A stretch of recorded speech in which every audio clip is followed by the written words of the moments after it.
Hello everyone and welcome to my first video on YouTube. This video is for all the people in my life telling me I have the voice and face for radio. I don't have access to a radio show, but I do have internet access and a love of history. So here you go. You can listen to my tier list ranking of the United States presidents. This ranking, I should mention, will be based purely on their presidency, not their character or anything else. And I'll try not to dwell on the presidents, lesser known ones I might skim over. And for the impatient folks, I left timestamps to the popular presidents in the description, if you only care about the ones that people remember. But without further ado, let's begin.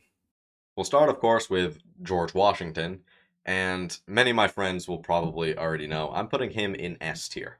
I have a picture of him taped to my ceiling, but biases aside, George Washington comes in as the first president of the United States, and he sets a precedent that serves this country well for centuries after he leaves office. I truly believe there is no successful United States as we know it today without George Washington as our first president. Now, moving on to John Adams, I'm going to put John Adams in D tier. I just can't put him any higher because of the Alien and Sedition Acts. Now, the Alien Acts made it harder for immigrants to become natural United States citizens, and the Sedition Acts made it illegal to criticize the government. There was this very famous story about this man, Luther Baldwin, who at a memorial service for John Adams, a cannon went off to salute him, and Luther Baldwin exclaimed, "I hope the cannon missed," and hit John Adams in the arse. For that comment, he was thrown in jail. Now, I liked the show, not so much his presidency. D tier for me. Moving on to Thomas Jefferson, you talk about long-lasting impact. Thomas Jefferson acquired the best deal in American history in the Louisiana Purchase. This secured the Louisiana Territory from France, effectively doubled the size of our country, and because of that land, and mainly the resources on it, it transforms the United States from a country into a superpower. And for that, I'm going to put Thomas Jefferson in A tier. Now, moving on to James Madison. He's most well known for starting the War of 1812, and I don't think the War of 1812 was all that bad. Nobody won, but at the end of the war, we are still a country. We are still a cohesive country that did not fall to the British Empire. Now, that alone establishes a certain level of respect. The United States is no longer a freed colony. The United States is now a country of its own after the War of 1812. It really sends a message. And the reason I'm going to put him so high, I'm going to put him in B tier. And the reason he's so high ties into this next presidency. James Monroe, after the War of 1812 and the respect we gained, it gives James Monroe the authority to declare the Monroe Doctrine, which pretty much says the United States will stick to their side of the globe if the Europeans stick to theirs.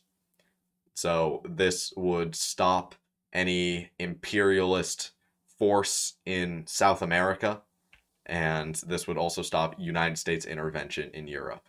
You know, it's not indefinite, of course. We break this at some point, but that's not important. For the time, this is wildly influential. And for that, I'm going to put James Monroe in B tier, right above Madison. Next up is John Quincy Adams.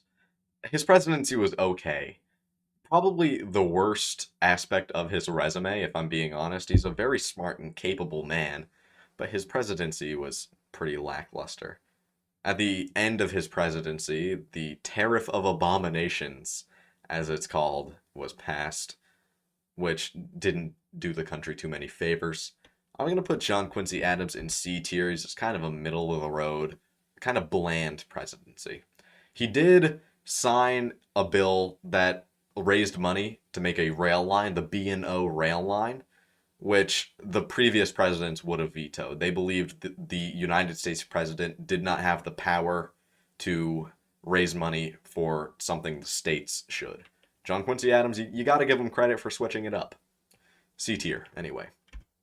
Andrew Jackson is next, and this might be controversial, but I think Jackson was a pretty lousy president. I'm going to put him in D tier, right below John Adams, and I'm going to put him so low mainly for two reasons. One is the Indian Removal Act of 1830, of course, which led to the Trail of Tears. And the next reason is he gives rise to the spoils system, which, in case you don't know, that's to the victor go the spoils. Andrew Jackson wins the presidency. He's the victor. So when it comes time to appoint people for government office, he gives the spoils to the people most loyal to him instead of the people most qualified, which I think is a lousy way to run your government. Jackson just doesn't resonate with me, and I know there'll be some people out there that are like, what? He should be way higher. He's on the $20 bill. I don't care that he's on the $20 bill, and to be quite frank, I don't think he should be immortalized on American currency. But that's a whole nother conversation, whether it should be him or Harriet Tubman or whatever. I'm not going to get into that. But Jackson's D tier. Now, Martin Van Buren is Jackson's vice president, and Jackson, wildly popular at the time. Martin Van Buren, a little less so. Where Jackson could convince Congress to pass pretty much any law he wanted, Van Buren did not enjoy that privilege. Van Buren, working with Congress, it was a lot slower. He didn't have the same control that Jackson had. So I'm going to put him right behind Jackson, as he was just a continuation of Jackson's presidency. Just progress was a lot slower. He was more inefficient. He was a more inefficient Jackson. So moving on to William Henry Harrison. This is our 9th president of the United States and the first president to die in office. James Madison might have been our shortest, but this was the shortest presidency. Now, how do you rank a man who served 1 month in office? I'll tell you how. You don't rank him. I'm going to put him in non-applicable, because how would you rank him? You don't know anything about his policy. You can't see what impact he had on the country. Truly, his greatest accomplishment as the president was dying. And I know that might sound strange, but because he died, the United States figured out what to do when a sitting president dies. And because he died, Vice President John Tyler, who, here he is, became the president. Now, there was a little debate during the time. People said John Tyler isn't the president, he's just acting as president. And this made John Tyler so mad that it got to a point where if somebody addressed him a piece of mail that said John Tyler acting president, he wouldn't even open it. He would just throw it away, which I think is kind of funny. But he was not very popular at the time. John Tyler, his cabinet just up and quit when he vetoed the Third Bank of the United States, and Congress hated the man. This, I truly believe, John Tyler's presidency is probably the most inefficient presidency the United States has ever seen. And for that, I'm going to put him in D tier.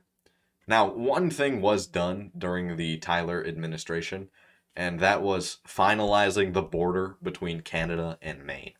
So you got to give him props for that, I guess. But other than that, what did he do? Moving on to James K. Polk. Okay, John Tyler, snooze fest of a presidency. James K. Polk, he comes into office and he delivers on every single promise he had. He wages war against Mexico and wins the United States territory, which, if you haven't figured out by now, I'm quite a big fan of when the United States acquires land. However, James K. Polk, he took the land with American lives fighting Mexico, whereas Thomas Jefferson took the land with American dollars. I would much rather have the land bought than fought over. I'm not a big fan of war, but James K. Polk is going to go in A tier for me because of the impact that land will have on America. Because that taking the land like that, that'll give rise to manifest destiny and give us the Oregon Territory later on down the road. James K. Polk's presidency really just instills the manifest destiny mindset in the American people. Also, at the start of his presidency, he said he would only serve one term. Now, a lot of people, come time for re-election, would run for that second term. Not James Knox Polk. He said, "Nope, I'm done. I'm done with the presidency. I said I would serve one term, and I'm serving one term." So you gotta respect him for that. Now, moving on to Zachary Taylor. This is our second president that dies in office. And Zachary Taylor, it was a stomach virus after eating too many cherries and milk. Anyway, Zachary Taylor, if anybody was going to delay Civil War any longer, it was going to be this guy. Now, that might sound strange, but had Zachary Taylor lived out his presidency, we might have seen the Civil War be maybe 10, 15 years later than it was. Now, what I forgot to mention, talking about James Monroe, was the Missouri Compromise. Say what you will about the Missouri Compromise, but it had a pretty incredible shelf life compared to other compromises. It lasted 30 years until the Compromise of 1850, which Zachary Taylor opposed. He did not like the Compromise of 1850. But the Missouri Compromise lasted quite a while, and after people try to replace it, that's where things really go downhill. Now, pretty much every president is just kicking the can down the road until it's unavoidable. Zachary Taylor, had he been president a little longer, we might have seen that can kicked further, but he wasn't, and the can wasn't kicked further. I'm gonna put him in C tier, kind of middle of the road, because he didn't do anything wrong. At this point, the presidents, if they don't break the Union, they're doing all right. Where slavery is such a hotbed issue, if you don't tear the Union in two, good on you, you know? Zachary Taylor, I think he was all right. C tier. Now, Millard Fillmore. This really almost tore the country apart. The Fugitive Slave Act passed under Millard Fillmore. That was quite controversial for the time. Now, I'm going to put Millard Fillmore in D tier, but I would be mistaken if I didn't talk about the good parts of Millard Fillmore's presidency. There are very few, and I had to go looking very hard to find anything good about his presidency. But he did kick the French out of Hawaii, which good on him. He also opened Japan for trade, so that's also decent. He also remained neutral, which after declaring neutrality, a lot of presidents struggle to do. You'd think declaring neutrality would mean you would stay neutral and not secretly help one side, but Millard Fillmore truly stayed neutral on this one issue. Hungarian rebels in Europe asked the United States for some help, and Millard Fillmore said, "Nope, won't do it. I'm going to stay neutral." And he did. He didn't secretly supply them with anything while still trying to be neutral. So you got to give him props for that, but still, not a great presidency. D tier. Franklin Pierce is up next. He's the 14th president of the United States. And I'll say up front, this is going to be our first F tier. Certainly not our last. Had this been a tier list of, I don't know, how attractive I find these presidents, Franklin Pierce would probably be pretty high. Or had this been a tier list of how bad I feel for these presidents, again, he would probably be pretty high. Upon taking office, Franklin Pierce's son is tragically killed in a train accident. And to make matters worse, his wife claimed that their son's death was divine intervention, and that it was God's way of punishing the Pierce family for Franklin Pierce's decision to accept the presidency, which I'm not sure how any man would deal with that. Well, I'll tell you how Franklin Pierce dealt with it. Copious amounts of alcohol. He was a severe alcoholic and severely depressed during his presidency, but that's not why I have him in F tier. There are two things to note with the Pierce administration. First of all, his campaign slogan was stellar. It was, we polked you once, referring to James K. Polk. We polked you once, we'll pierce you again. That's just amazing. But The other thing, much more serious, is the Kansas-Nebraska Act, which admitted Kansas into the Union and allowed the people of Kansas to vote if they wanted to be a slave state or free state. Now, after hearing the news, abolitionists and slavery enthusiasts alike rushed to Kansas to vote. Now, packing these people with polar opposite views into the Kansas territory is obviously horrible, and things got bloody. Bleeding Kansas, it's called, and many people often refer to it as a prelude to the Civil War. And for that reason, I'm going to put Franklin Pierce in F tier. He simply drove the wedge between North and South even further than it already was. Now, following Franklin Pierce is James Buchanan. Now, it's often said of leaders that a poor decision is better than no decision. And that could not be more true for James Buchanan. We can see every president before him takes the issue of slavery and passes it to the next guy. They make some compromise that holds off civil war for just that much longer. They give the country the landlord treatment. They just slap on a new coat of paint and call it good as new. Not James Buchanan. As the Union is tearing itself apart, he does nothing. His failed leadership is the worst we've seen in American history, I believe. So for that, he's going to be the second F tier. Now, moving on to Abraham Lincoln. He inherits a country in shambles, but somehow makes something out of it. The southern states secede, of course, they form the Confederate States of America, headed by Jefferson Davis, and the United States fights its bloodiest conflict, that being the Civil War. Now, Lincoln's leadership through the Civil War is absolutely stellar. He leads the United States in their first major war, you could argue, since the Revolutionary War. And he also freed the slaves with the Emancipation Proclamation. And for that, he's getting S tier. I don't think there'll be much disagreement with that one. Now, moving on to Andrew Johnson, I wish this president was better, and it pains me that he's not. Because after fighting the Civil War and getting it over with, he is the first Reconstruction president, and he just wildly mismanages Reconstruction. He pardons Confederates, which the United States had just spent the last few years fighting. And he also does nothing for the newly freed men in the South. He does nothing to promote their civil rights. He does not help them get jobs. He does not help improve literacy. He doesn't give them clothes like what was happening before. And for that, he's going to be our third F tier, right between Pierce and Buchanan. Now, Grant is next, and this is how Reconstruction should be done. Grant sets up the Department of Justice and signs the Force Act, which cracks down on the KKK. He also makes Yellowstone National Park, which is pretty good.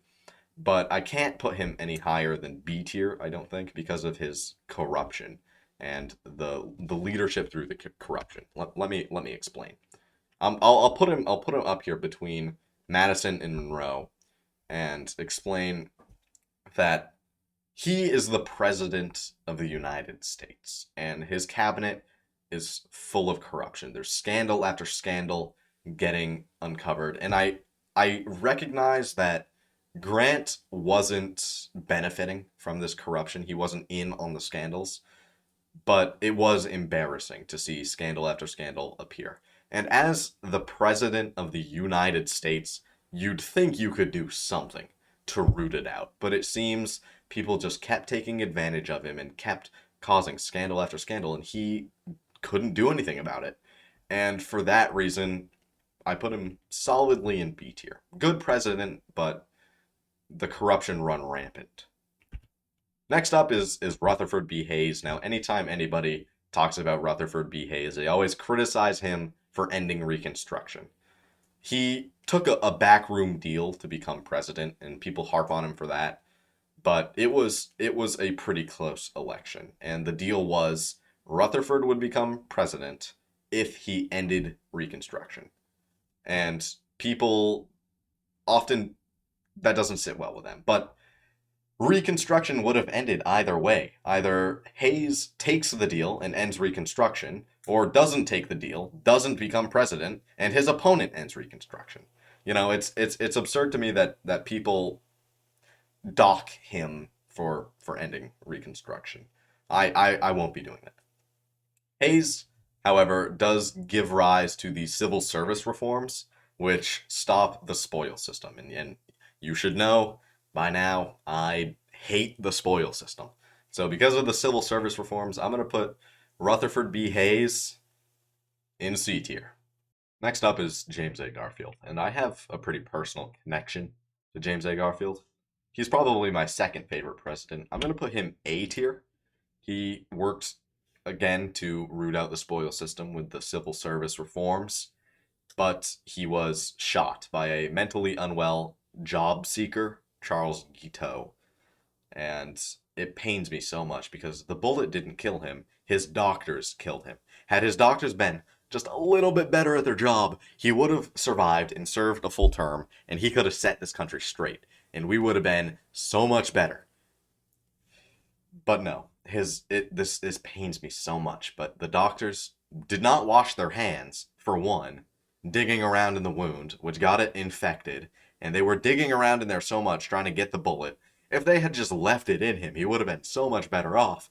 But by the time they're already digging around, making the wound so much bigger than what it was to start, they finally have a great plan to locate the bullet, because that was their issue. They couldn't find the thing. They come up with this plan, and it's to use a metal detector. And yeah, sounds great. Only thing is, James A. Garfield was on a mattress full of metal springs. They were idiots. They were so stupid. And they killed the president because of their inexperience. I'm getting worked up. I have to move on. James A. Garfield died, and it is what it is. You can't change it, but it pains me so much. Chester Alan Arthur's next. And he also roots out the spoil system. And you gotta give him respect for doing that, because he is a product of the spoil system. But he also signs the Chinese Exclusion Act, which puts a pretty harsh limit on the amount of Chinese immigrants that can come into the country. I'm going to give him D tier. And next up we have Grover Cleveland. I'm only going to rank Cleveland once, even though he served 2 non-consecutive terms. Grover Cleveland, probably one of our most bipartisan presidents. In his government, if there was a Republican and they were doing their job well, he wouldn't replace him with one of his Democrat friends. And for that, I gotta give him a lot of respect. He also had insane attention to detail. He went the first few months of his presidency without a secretary, which even attempting that is insane. I'm going to put him C tier. He was a pretty frugal spender, cut down on the government budget. He was a pretty conservative Democrat anyway. Back then, parties had different wings. You know, there were liberal Republicans, conservative Democrats. It's not as polarizing as it is today, but even still, Grover Cleveland appeased both sides, I would say. And when Benjamin Harrison was elected, who is our next president here, when he took the oath of office, it was a pretty rainy day. But Grover Cleveland, his opponent in the presidential campaign, stood next to him and held his umbrella. And it's so heartwarming. You never see moments like that nowadays. But anyway, Benjamin Harrison, he's also going to get C tier from me. He signs the Sherman Antitrust Act, and I love the Sherman Antitrust Act. It'll come up again when we talk about Roosevelt and Taft. Taft used it more than Roosevelt did, actually. We remember Roosevelt as the trust buster, but Taft really used it more. But I'm getting ahead of myself. Anyway, Benjamin Harrison, he did pretty good, really tried to punish big business. He had the McKinley tariff under his administration, and this is also where we start to see the rise of imperialism, which we'll get into with our next president, William McKinley. Now, I don't like war, and the reason James K. Polk is so high after waging war with Mexico is we have the land. McKinley cost American lives to free Cuba and make them our ally and gain the Philippines. We look at the map today, we don't have the Philippines, and Cuba is certainly not our ally. So he spent American lives for what, really? I'm gonna give him B minus. I think his presidency was still better rather than worse. Don't get me wrong. He was a good president, but he sent men to die basically for nothing. He also, once we got the Philippines, claimed that we needed to make them Christian. They were already Catholic. And he sent these men to go convert them, and the horrible conditions killed a lot of people there. I'm gonna give him B tier and leave it at that. I know a lot of people are gonna disagree with me on that one. You can try to change my mind in the comments. I'm pretty open to discussing any of the presidents I put on this list. If you want to change my mind, go for it. I'm pretty receptive to any new information or any oversight I might have on this list. So if you disagree, please let me know why. Next up is Theodore Roosevelt, and I love this man.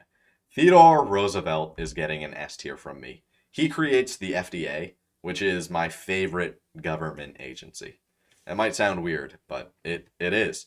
If you want a government agency tier list, I can do that one too. Just let me know.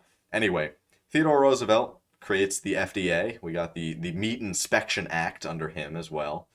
And it also gives rise to the progressive era. This is when the United States changes from Gilded Age to progressive.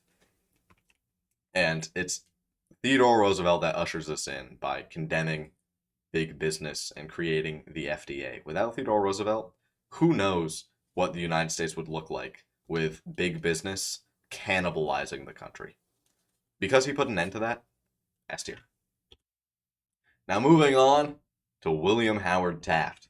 Quite rotund, as you can see below me here, but that doesn't matter. I don't know why I brought that up. It's not going to affect my ranking, but Taft, great president, I think. I'm going to put him in B tier right under Monroe. He used the Sherman Antitrust Act more than Roosevelt did, as I mentioned when talking about Harrison. He also had the dollar diplomacy, which I'm quite a fan of, giving loans. So I'll explain it. A lot of countries in Latin America had loans that they would have to pay off to European countries. What Taft did is he paid off the loans, and then they would have to pay the United States back. It's kind of under the Monroe Doctrine that Europe would stay in Europe, the United States would deal with our half. So, in spirit of the Monroe Doctrine, he said, no, don't pay Europe anymore. I'll pay off your debt, and now you owe me. Which I think is great. It's a wonderful piece of diplomacy. And he's gonna get B tier from me. He's pretty good president. Next up is Woodrow Wilson. This man is evil. He's gonna get F tier. I'll start with that. Woodrow Wilson is F tier. He is a viciously racist Southern Democrat that gets elected from New Jersey. He's from the South though. He's racist and a Southern Democrat, but because he was from New Jersey, people didn't see it that way back then. And historians, if you look at where historians rank presidents, he's pretty high, which is nuts. He won the first term, and then come time for re-election, he goes, hey, vote for me. I kept us out of World War One. Soon as he gets elected to a second term, we're in World War One. Which, way to keep a promise. And Woodrow Wilson isn't even his name. He's a liar. His name is Thomas Woodrow Wilson. But that I'm not gonna hold that against him. Ulysses S Grant's real name is Hiram. But whatever. The list of things that Woodrow Wilson did wrong are immense. He gave rise to a new wave of KKK. Before the Wilson administration, the KKK was the least it had ever been. Woodrow Wilson takes office, and it's the biggest insurgents we've ever seen. It's nuts. And the KKK made a movie. It's called The Birth of a Nation. And Wilson was such a big fan, he screened it in the White House. He also has the Espionage Acts, which were horrible. Wilson is truly the worst thing for African Americans since slavery wasn't outlawed in the Constitution. He's getting F tier. I hate him. Woodrow Wilson is horrible. I hate this man. Warren G. Harding. That's quick turnaround, but all right. Warren G. Harding is mostly known for the Teapot Dome scandal, which is going to dock him a few tiers. That, in case you don't know, him and his buddies sold this piece of federal land to an oil company. They all had their little hands in the cookie jar and they took a cut, and the American people felt betrayed. He also had the American restriction. No, he had the Immigration Restriction Act of 1921, and he also had poker and alcohol in the White House during Prohibition, which I think is massively hypocritical. Come on, man. It's Prohibition time. You can't have alcohol. D tier. Next up is Calvin Coolidge, and a lot of people rank Calvin Coolidge pretty high. And maybe I don't know enough about him, but I don't get why. I think Calvin Coolidge is probably the most overwhelmingly average president we have ever had. I'm going to put him C tier. I also feel pretty bad for Calvin Coolidge, much like Franklin Pierce. His son died while he was in office. It's because he didn't put any socks on while playing a game of tennis, and the blister that caused got infected, and it ended up killing him. And to cope with that, instead of turning to alcohol, Calvin Coolidge would just sleep for up to 13 hours a day, which is kind of nuts. He slept for that long and is still widely regarded as a pretty good president. He didn't say much either. He's known as Silent Cal by a lot. But there was this instance where this town in Mississippi flooded, and Calvin Coolidge believed that the president should have such little power. When Mississippi asked for federal aid to help rebuild the town that had flooded and killed people, Calvin Coolidge said, "Nope, I'm not going to do it. The president shouldn't do that. The state of Mississippi can deal with it," which I don't really agree with. I think in a time like that, that's a decent crisis. You can pitch in at least a little bit. But I'm going to put him C tier. Next up is Hoover. This is an easy F tier. Led the country into the Great Depression, and you'd think there would be no better man than a former Secretary of Commerce to lead the country through it, but you'd be wrong. Herbert Hoover signed the Smoot-Hawley tariff instead of giving any aid to the crippled American wallets, and that made it so the Americans that could afford very little, they could now afford even less because of this tariff. So Herbert Hoover's going to go in F tier for me. Moving on to FDR. First off, I'm going to say I think the New Deal is overhyped. I don't think it ended the Great Depression, but I do think it definitely helped Americans through it. The New Deal, it's not bad by any stretch of the imagination, but I don't think it's a fantastic thing by any means. I'm going to put FDR in A tier. I think a lot of people would say he's S tier, but I don't agree. Because of the internment of Japanese Americans, I can't in good faith put him in S tier. I mean, those are American citizens that he's interning. So what? They're of Japanese descent. They are Americans. And for that, he cannot go any higher than A tier. But his leadership through World War II is immaculate. Now, this isn't a ranking on character by any means, but because FDR is so determined himself, he served as president with a paralyzed lower half, which that grit is what you need in a leader when going through a war. FDR was able to just inject the nation with a certain determined spirit that they needed when fighting the Nazis. So, good on him. Also, forgot to mention, he was the first president to not step down after 2 elected terms. That is a tradition that goes all the way back to Washington. I'm not going to dock him for that. Can't change a horse in the middle of a race. You know, that was the saying back then. And the people elected him to a 3rd term. And if that's what the people want, that's what the people got.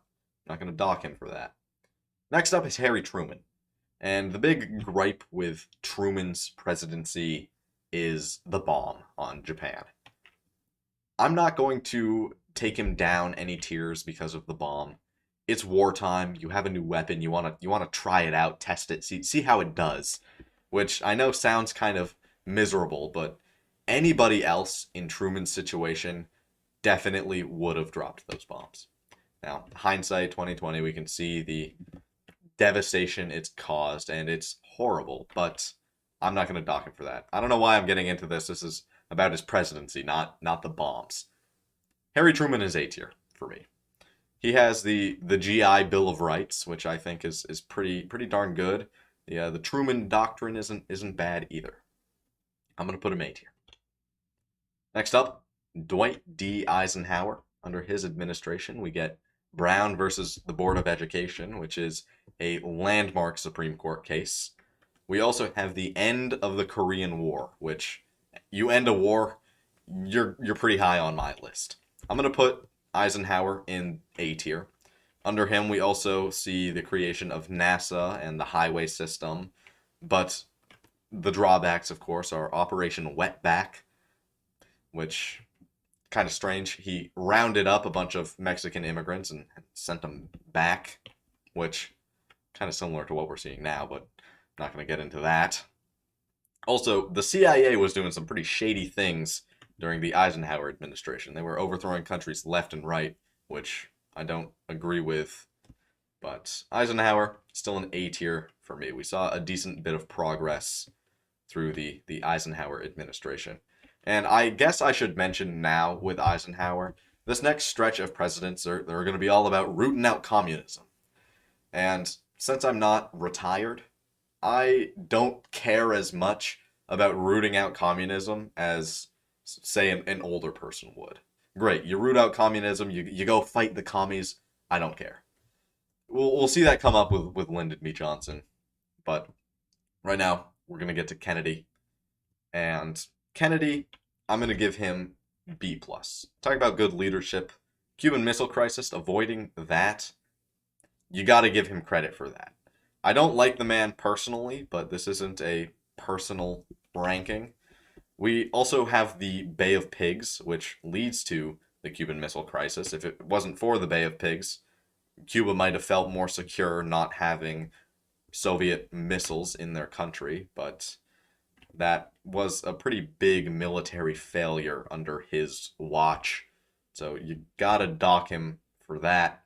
He also paved the way for Vietnam, and you'll see when we rank Johnson, I am not going to go lightly on people that encourage the Vietnam War. He increased the supervisors in Vietnam, the diplomatic supervisors, and that kind of led to the war, creating the North Vietnam and South Vietnam. Anyway, he's going to be B tier for me. Next up is Lyndon B. Johnson. Now, I understand he has the Civil Rights Act of 1964, I believe it was, but he also has Vietnam, and with war, you spend a lot. And I'm not a big fan, I don't think I've mentioned it until now, but I'm not a big fan of increasing the national debt too much. Lyndon B. Johnson, for me, is a C tier. The Vietnam War killed so many people, and we lost. If we had won, maybe I would... Let me rephrase that. If we won the Vietnam War, Lyndon B. Johnson would probably be A tier for me. But we lost. That is millions and millions of American lives thrown away for nothing.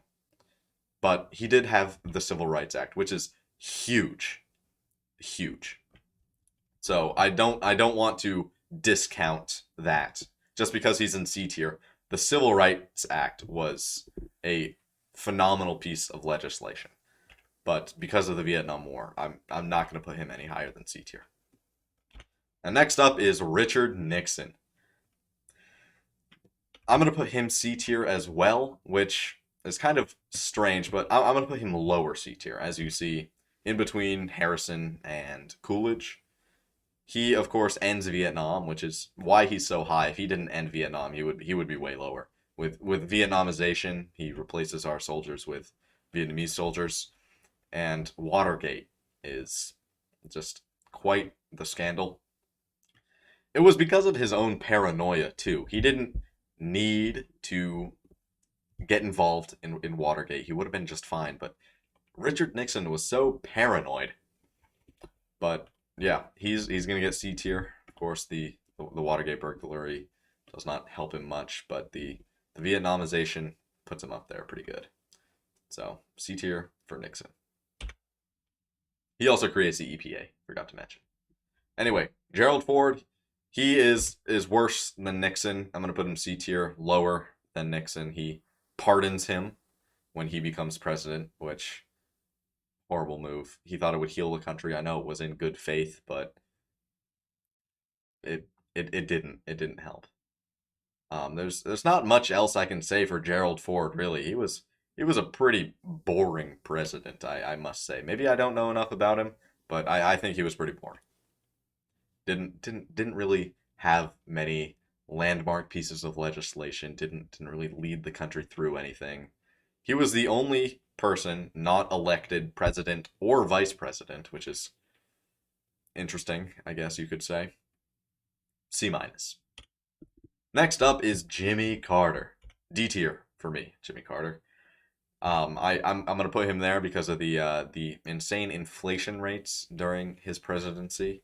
There's also the energy crisis with the war in the Middle East, of course, and the Iranian hostage crisis, which is quite the mess. Now, I don't like war. Didn't like Vietnam. I do not like what's going on in the Middle East. I don't like that the United States is so involved. And it pains me that when the energy crisis was going on with Jimmy Carter, we used good old American brute force to force our way into the Middle East and get the oil, rather than come up with a different solution. If we had been on the green energy kick way back then as a viable solution to the energy crisis, that would have been so much better. It would have saved American lives, probably would have saved American dollars too, because war is pretty expensive. But anyway, in a time like that, I think our reliance on Middle Eastern oil is detrimental to this country, in my opinion.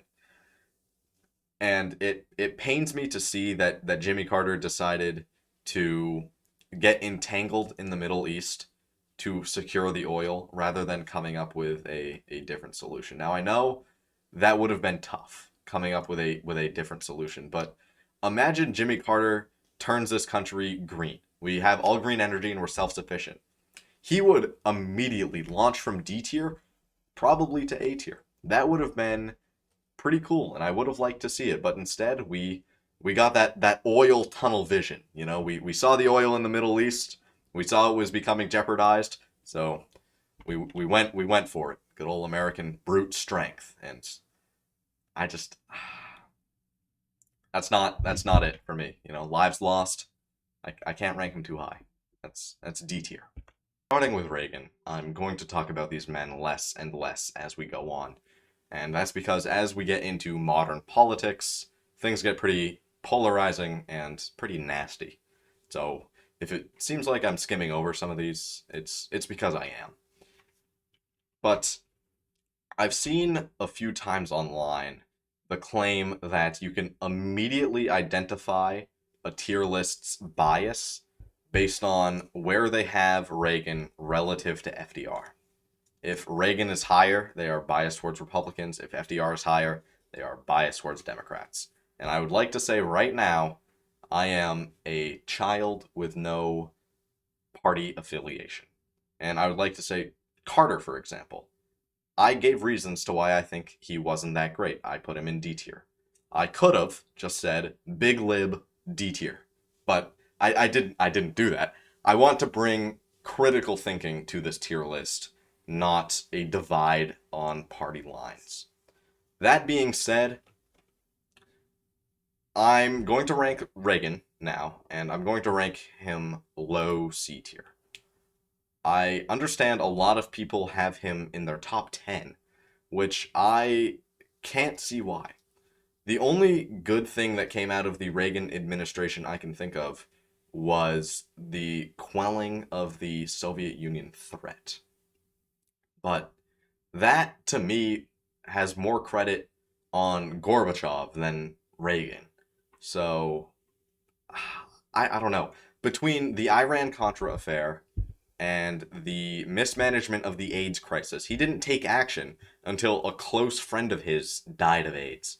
You'd think an American leader would see American people dying and do something about it, but he didn't until a close friend died. He also Reaganomics, the cornerstone of his economic policy was trickle down economics, the Reaganomics. And I don't see where it did anything. I believe it concentrated the wealth and nothing trickled down. So I'm going to put him C minus. I don't see where Reagan had anything going for him that would make him worthy of a top 10. Anyway, moving on to George Herbert Walker Bush. I'm going to put this man also in C minus tier. War in the Middle East. That's pretty much all I have to say. He cost American lives for more Middle Eastern oil. And based on my ranking of Jimmy Carter, we should know by now, not fond of war in the Middle East. And we also have I'd be amiss if I didn't talk about the read my lips, no new taxes, and then there were new taxes. So because of that failed promise and the war in the Middle East, he's also getting C minus.